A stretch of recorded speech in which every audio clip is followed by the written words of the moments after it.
Despite Tokyo Disneyland's more than 40 years of operations, there are very few rides and attractions that have ever actually closed at the park. This means that a lot of the park looks exactly the way it did on opening day in 1983, but recently more than ever, the park has been changing in a big way, and that means closing down some classic rides and attractions.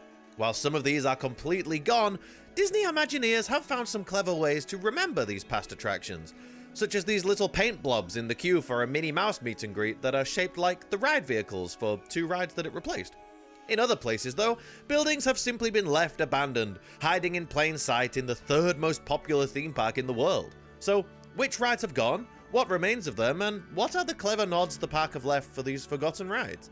I'm Jordan, I moved to Tokyo 5 years ago just to live near Tokyo Disney Resort, and in this video, we'll look at what remains of the forgotten attractions at Tokyo Disneyland. Before you even get into Tokyo Disneyland, you'll see this enormous suitcase. This might seem bizarre, but Walt Disney Imagineering came up with several different designs for a big shop outside the park to cater to the highly retail-oriented local guests. Oriental Land Company, the owners and operators of Tokyo Disney Resort, didn't like any of the plans and kept asking Imagineers to get more creative. Eddie Soto, the Imagineer behind the wonderful Pooh's Honey Hunt ride in the park, quickly came up with an off-the-wall idea for a giant suitcase that guests could rummage through to stock up their own suitcases before leaving the resort. OLC loved the idea, and Bon Voyage was born. The shop is certainly quirky, and it's a great way to get a bit of that Disney park magic without going into the parks. The enormous luggage is adorned with stickers of locations and attractions from the parks, which offer exciting reminders of what the rest of the resort has to offer. But perhaps my favorite part is these photos of different Disney characters enjoying their favorite attractions in the parks. We can see Captain Hook and Mr. Smee riding Pirates of the Caribbean, Woody and Buzz riding through Geppetto's workshop in Pinocchio's Daring Journey, Cruella de Vil stalking the zebras on Jungle Cruise, and Iago and Zazu at the Enchanted Tiki Room Stitch Presents Aloha Como Mai. Thankfully not to take it under new management though, although if they did, I'd at least hope that they might shorten the name. But there's one other photo, which is from a now defunct attraction, yet the photo remains here for everyone to see. Tigger is a natural fit for the extinct Goofy's Bounce House, an indoor bouncy castle of sorts where everything was bouncy.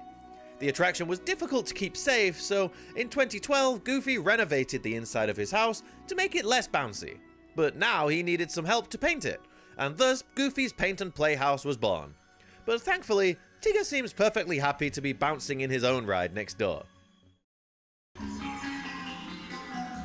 Staying in Toontown, there's another attraction that is extinct, but we can still see it all over the land. Maybe extinct is too strong a word, as it's actually still there, and you can even sit in the vehicle. It just won't go anywhere. All throughout Toontown, you'll see trolley tracks on the ground, and these weren't always just for show. Neither was the Jolly Trolley station that you'll see when you first enter the land. The Jolly Trolley used to wiggle and wobble its way through the popular land, its unique cartoonish motion achieved through the simple means of having some wheels being larger than others. The attraction added some delightful kinetic energy to this already vibrant area of the park, but having to constantly plow through the crowds of this popular area made it more difficult than its small capacity made it worth, so the ride was sadly closed. You can, however, still find the Jolly Trolley parked outside the entrance, with its enormous crank still spinning around on top too. If you're enjoying this video and you want to see more like this, please subscribe, and if you'd like to support the channel, the Patreon link is down below. A huge thank you to everyone who's able to do that. The local crowds for Tokyo Disney Resort are obsessed with shows and performances.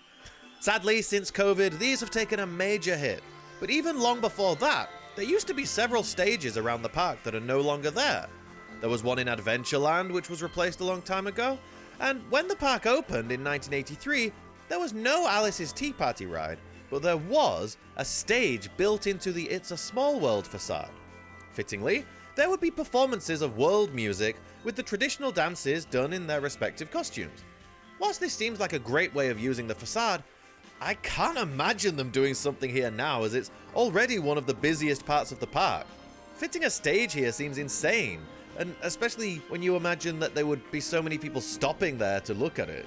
But you can still see some parts of the facade that used to work as a stage still to this day. Next door to It's a Small World is one of the best rides in the park, Pooh's Honey Hunt. This attraction was such a boost to the park when it was added in 2000, but did you know it replaced the station for an old opening day ride? And that the other station of that ride still exists in the park to this day? Whilst the skyways of Disneyland, Magic Kingdom, and Tokyo Disneyland were once quintessential parts of the Disney park experience, the high operating costs paired with the low capacity and low interest meant they weren't long for this world. The original station was where the entrance and queue for Pooh's Honey Hunt are today, but the other station is still sitting next to Space Mountain. It has housed lottery machines for shows, fast pass machines for Star Tours, and even a temporary meet and greet with a statue of Baymax, with many guests not realizing they're stepping inside the rotting corpse of a long-gone attraction. Many guests expected the building to be removed with the 2020 expansion that brought Baymax next door, but it's still there. However, with the announcement of a brand new Space Mountain, this old Skyway station will finally be removed, leaving no trace of this attraction that once gave guests a bird's eye view of the park. But before it goes, the park are giving guests one last reason to step inside, as to celebrate the final ignition of Space Mountain, a new photo op will be installed, allowing guests to sit inside a Space Mountain ride vehicle. But how many of them will realize that they're not just saying goodbye to one attraction building, but actually two of them? I'm not sure if this next one counts, as the attraction is still listed on the website, but it's been closed for a very long time now.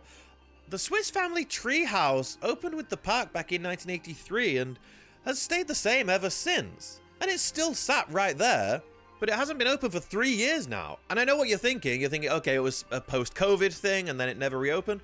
No, it did open after COVID, and then it closed again for maintenance, and they lost their sponsor and it just hasn't opened again. Like, really? I know you like to find sponsors for all your rides, guys, but can you not just open this thing? It's been 3 years now. It's ridiculous. Back in Fantasyland, there's an attraction with an interesting history that is tied to the Magic Kingdom at Walt Disney World in Florida. The story goes that when representatives for OLC went to visit the Magic Kingdom to choose which attractions they wanted to bring to the Tokyo park, they saw the animatronic Mickey Mouse review show and felt that it would resonate with Japanese park guests. Whilst other attractions would be duplicated from the park, the Mickey Mouse review didn't really attract crowds anymore at the Magic Kingdom, so it made more sense to simply send it to Tokyo. Mickey Mouse Review would delight fans from opening day at Tokyo Disneyland until 2009, when it was closed to become Mickey's PhilharMagic. This replacement acts as a perfect sequel, as while the original was Mickey conducting an orchestra of beloved Disney characters, Mickey's PhilharMagic attempts the same thing, but it all goes wrong when Donald tries to take over the show. Mickey's PhilharMagic is a 3D show which uses some fun special effects to enhance the experience, but there are some much more impressive special effects all around Tokyo Disneyland, so check out this video if you want to see the 10 best special effects around the park. Some of these you will not believe.